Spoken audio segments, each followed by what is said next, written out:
I've caught up with Lou now, who is a fellow worker of Brian, who works on the trial ground. Now, Lou, we're standing next to Dahlias. Now, they're looking pretty good. Yep, they're one of my favourite flowers, actually. Are they one of your favourite flowers? Yeah, in the trial. So, okay, so are they...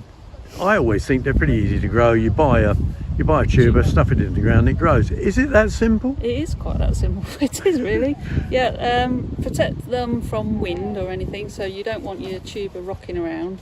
So plant them quite deep. We plant them sort of late March, April time. You don't see nothing for quite a while, and then they start popping up as soon as it warms up. You plant them quite deep because you don't want them rocking, so that's why we have all ours staked. And then you tie them as they're growing, because if they start rocking, they'll end up splitting open and whatever. Are they, you know, you've got lots of different types today. Are the big ones still popular, or the ones as big as dinner plates? You find the dinner plate variety allotment holders tend to really like the dinner plate ones because they like the show flowers and use them as cut flowers. My favourite's the pom-pom, and I think that's quite popular because they're a more compact plant, so they're easier to maintain. Whereas your dinner plate, you've got to tie your flowers in so you don't lose your flowers and they don't split open. And what about feeding? They generally just get a watered in feed when they get watered, and they're probably monthly. You know, as long as you keep them nice and damp.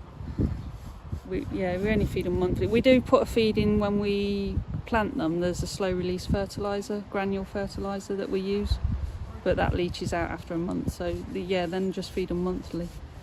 So you've got them in a trial ground here. Are you looking for varieties that you do like or you don't like from that point of view? No, we're looking what we do like because we're hoping that this will go into our catalogues and then we'll sell them. So we can be a bit biased. But yeah, we lots look of pom-poms in. Well, lots of pom-poms, and we like the single flowers as well because insects. It's very popular now to buy flowers for your garden for insects, and the insects like the single flowers because they're open pollinated. So yeah, they're quite popular, and they're sturdy plants. You know, they're quite sturdy and easy to look after. And that one's got a dark leaf. They're popular as well, aren't they? Yeah. Yeah, we've got dark leaf, light leaves, and darker stems, green with darker stems. So yeah, they're all popular. But the single flowers need a lot of deadheading. I will say that. So that puts some people off. That'll put some people off. Yeah. All dahlias need deadheading to keep them going. So mustn't let them go to seed. No, because they'll stop growing. Well, I think you've given us a fairly good rundown on how to grow dahlias, and really they're all in the catalogue or on the website. Yep. Thank you very much.